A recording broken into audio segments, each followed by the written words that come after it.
வாழைப்பழம் மைதா மாவு வச்சு ஒரு சொய்ய செய்யலாம். ரொம்ப நல்லாயிருக்கும் இது சாப்பிட்றதுக்கு. இதை எப்படி செய்யுதுன்னு பார்க்கலாம். அதுக்கு தேவையான பொருட்கள் பார்த்துடலாம்.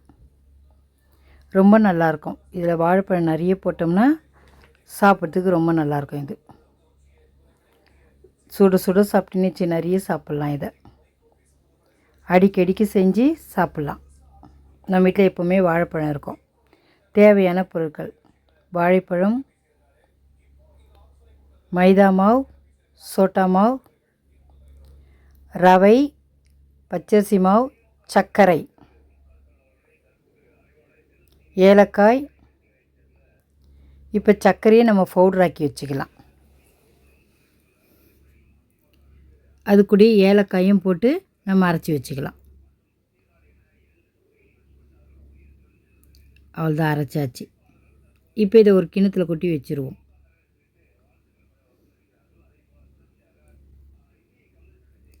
இப்போ வாழைப்பழம் எடுத்து உரிச்சிடலாம். எல்லாத்தையும் எவ்வளோ வாழைப்பழம் வேணாலும் போடலாம். இதில் ரொம்ப நல்லாயிருக்கும் இது சாப்பிட்றதுக்கு.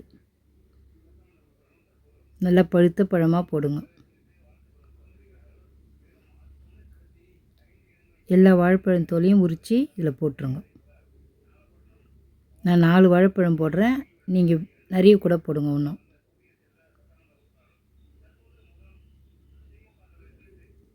அவ்வளோதான், வாழைப்பழம் எல்லாத்தையும் உரித்து போட்டாச்சு. இப்போ இதை மசிச்சிடலாம் அப்படியே. அவ்வளோதான். நீங்கள் கையில் கூட பிசைஞ்சு போட்டுக்கலாம். அவ்வளோதான், இந்த மாதிரி மசிச்சிடுங்க.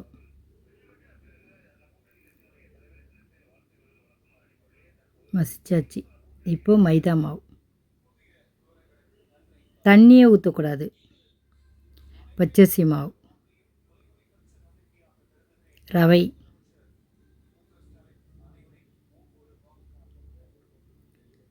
சோட்டா மாவு,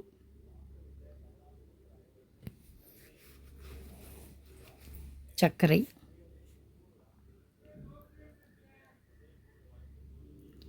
எல்லாத்தையும் சேர்த்தாச்சு. இப்போ கையை வச்சு இதை மாதிரி பிசைஞ்சிக்க. தண்ணி ஊற்றாதீங்க. முதல்ல எல்லாத்தையும் பிசைஞ்சிருங்க.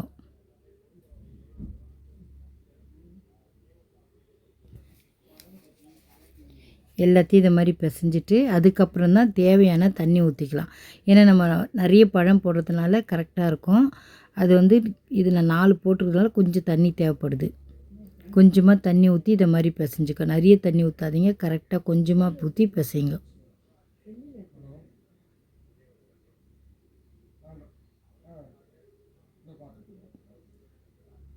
நல்லா இதை மாதிரி பிசைஞ்சு வச்சுக்கோங்க.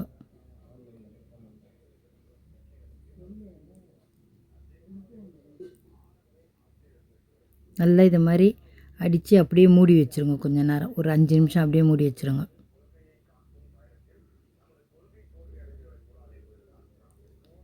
கொஞ்சம் தண்ணியாக இருந்தால் மைதா மாவு சேர்த்துக்கோங்க. இது கரெக்டாக இருக்குது எனக்கு.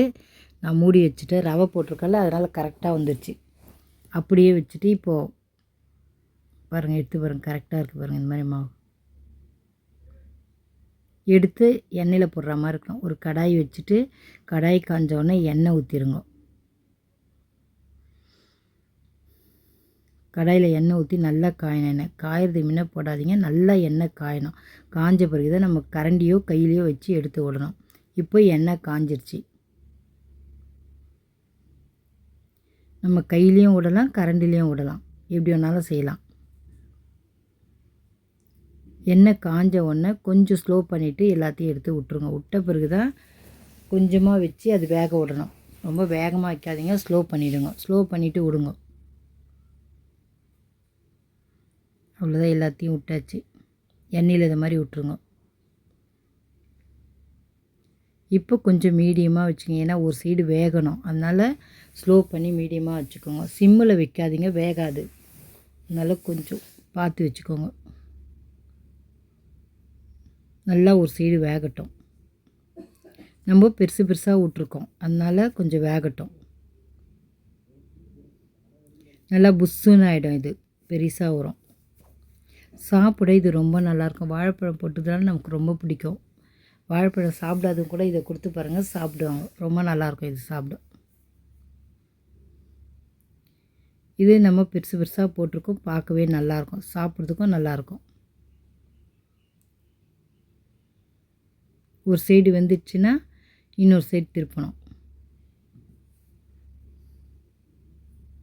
கொஞ்சம் லேட் ஆகுதுன்னு வேகமாக தூக்கி விட்றாதீங்க, தீஞ்சிரும். பொறுமையாகவே வேகட்டும், அப்போ தான் நல்லாயிருக்கும் சாப்பிட. உள்ளே வெந்து நல்லாயிருக்கும் சாப்பிட.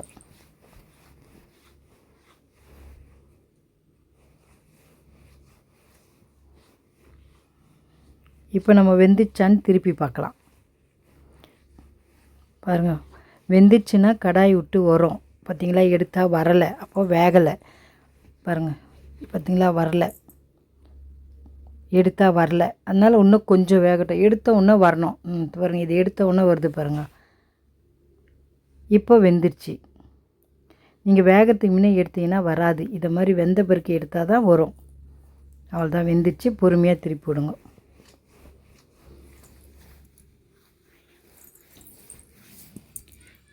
ஒரு சைடு திருப்பி விட்டாச்சு. இப்போவும் ஸ்லோவாக வச்சு வேக விடுங்க, வேகமாக வைக்காதீங்க. நல்லா வெந்த பிறகு தான் திருப்பணும். இப்போ நீங்கள் திருப்பினா கூட திருப்ப முடியாது, ஏன்னா வேகலை. வெந்துச்சுன்னா தான் திருப்ப முடியும்.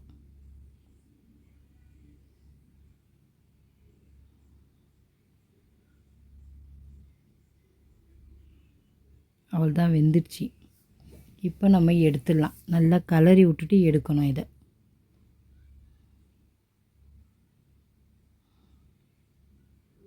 இப்போ கரண்டியை வச்சு எடுத்துட்டா வந்துடும். பாருங்கள், இது மாதிரி எடுத்து விடுங்க.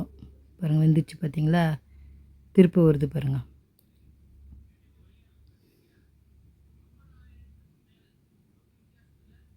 எல்லாத்தையும் திருப்பி விட்டு பார்த்தாச்சு, வெந்துருச்சு.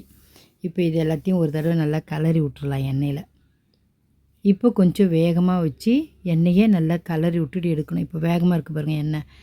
இதை மாதிரி நல்லா கலரி விடுங்க. நல்லா வேகமாக எண்ணெயை வச்சு கலரிட்டு இது மாதிரி எடுத்துடணும். ஸ்லோ வச்சு எடுக்காதீங்க, ஸ்லோவாக வேகமாக வச்சு எடுத்துருங்க. அவ்வளோதான், ரெடி ஆயிடுச்சு. இப்போ எடுத்து எண்ணெயை இருத்துட்டு எடுத்து வைங்க.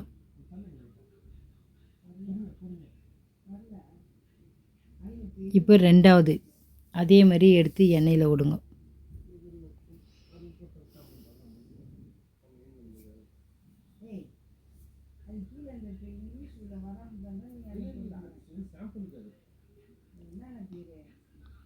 அவ்வளோதான், இது மாதிரி விட்டுட்டு இப்போ கொஞ்சம் மீடியமாக வச்சுருங்க, வேகட்டும்.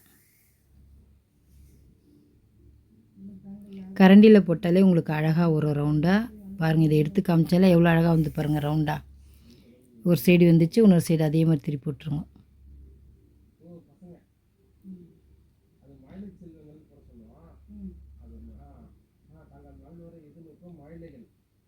அவ்வளோதான், ரெடி ஆயிடுச்சு. இப்போ அதே மாதிரி கலரி விட்டுட்டு வேகமாக எடுத்துருங்க. அவ்வளோதான், வெந்துடுச்சு.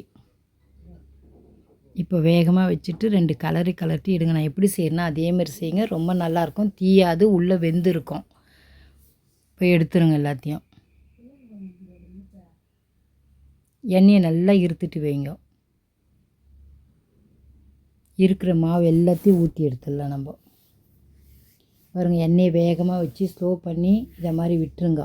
விட்டுட்டு இப்போ மீடியமாக எண்ணெயை வச்சு இதை வேக வைங்க. ரொம்ப சிம்மில் வச்சாலும் வேகாது, அது ஒரு மாதிரி வெள்ளையாக இருக்கும். அதனால் கொஞ்சமாக சிம்முக்கும் நடுவில் வச்சு வேக விடுங்க. வெந்த உடனே திருப்பி விட்ருங்க. நான் சொன்ன மாதிரி வெந்தால் தான் திரும்பும், இல்லைன்னா திரும்ப அது மாவு ஊட்டின்னு இருக்கும். அதனால் அழகாக திருப்பி விட்டுட்டு இப்போவும் ஸ்லோ பண்ணி வச்சுட்டு இப்போ வெந்த உடனே திருப்பி பாருங்கள். வெந்துச்சுன்னு பார்த்தோன்னே வேகமாக வைங்க. வேகமாக வச்சு நல்லா கலரி விடுங்க. இப்படி அப்படியே கலரி விட்டுட்டு வேகமாக வச்சு எடுத்துருங்க.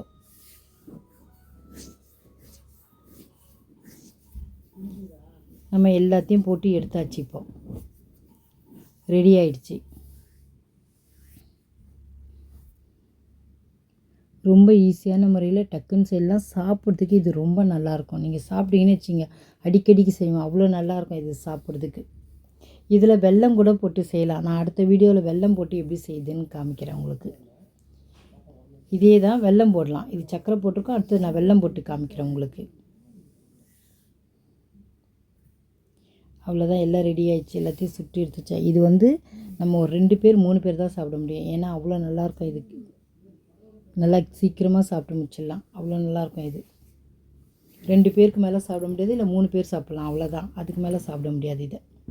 2 தான் சாப்பிட்ணுன்னு நினைக்காதீங்க, இது நிறைய சாப்பிட்லாம்.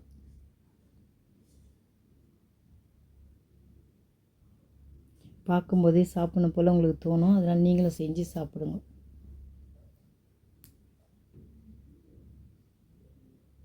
இதெல்லாம் எவ்வளோ புசு புசுன்னு நல்லாயிருக்கும், மெத்துன்னு நல்லாயிருக்கும் சாப்பிட. எல்லாருமே சாப்பிட்லாம் இதை. அவ்வளோ நல்லாயிருக்கும் இது. வேணான்னு சொல்ல மாட்டாங்க, அவ்வளோ நல்லாயிருக்கும் சாப்பிட்றதுக்கு.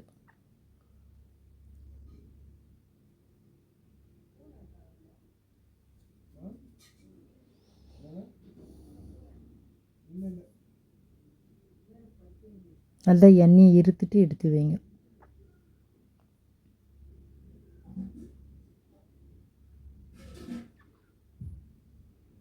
எல்லாத்தையும் சுற்றி எடுத்தாச்சு.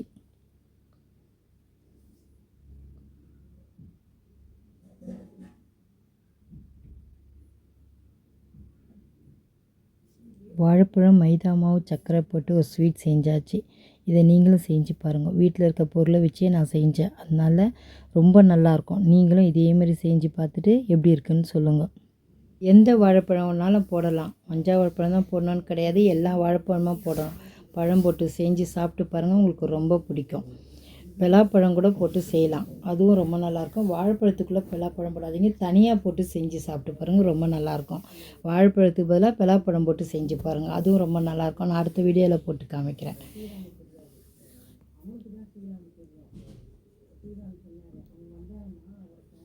கோதுமை மாயிலையும் போட்டு செய்யலாம், அதுவும் ரொம்ப நல்லாயிருக்கும். நான் அந்த அடுத்த வீடியோவில் போட்டு காமிக்கிறேன். கோதுமை மாவு வாழைப்பழம் போட்டு செஞ்சிங்கன்னு அதுவும் ரொம்ப பிடிக்கும், எல்லாருக்கும் பிடிக்கும் அது சாப்பிட்றதுக்கு.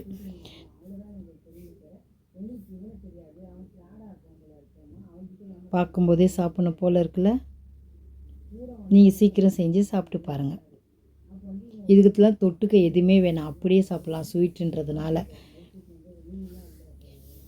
சாப்பிட்டு பார்த்துட்டு எப்படி இருக்குன்னு சொல்லுங்கள். லைக் பண்ணுங்கள், ஷேர் பண்ணுங்கள், மறக்காமல் நம்ம சேனலுக்கு சப்ஸ்கிரைப் பண்ணுங்கள். தேங்க்ஸ் ஃபார் வாட்சிங்.